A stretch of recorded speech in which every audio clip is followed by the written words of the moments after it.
Hey guys, welcome to the Real Deal Recovery video blog. This week we're going to be talking about the spiritual malady. But what is the spiritual malady? I mean, that's kind of a weird phrase, isn't it?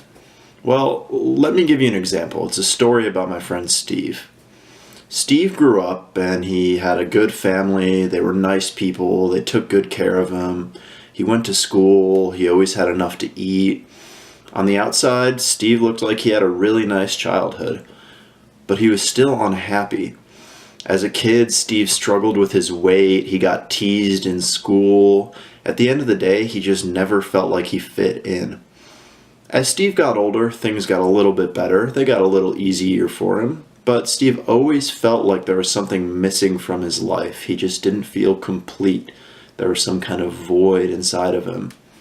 Steve didn't know it at the time, but he was suffering from a spiritual malady.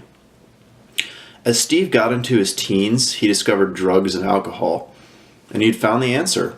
All it took was a little bit of this or a little bit of that, and everything was better. Steve lost his inhibitions. He finally felt like everything was okay. He experienced a sense of ease and comfort. Drugs and alcohol were the perfect solution to Steve's problem, at least for a little while.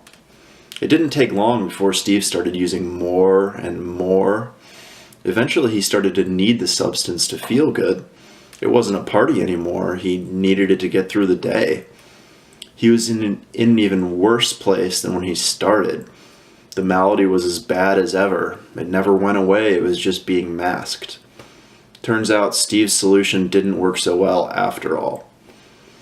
So, fast forward a couple years, addiction, struggle, depression, mental health issues. Steve finally decided he had had enough. He wanted to make a change. He ended up in treatment. In treatment, Steve became a part of a community, and he started working a program of recovery. And something that he never expected would happen, happened. Steve was free from his malady.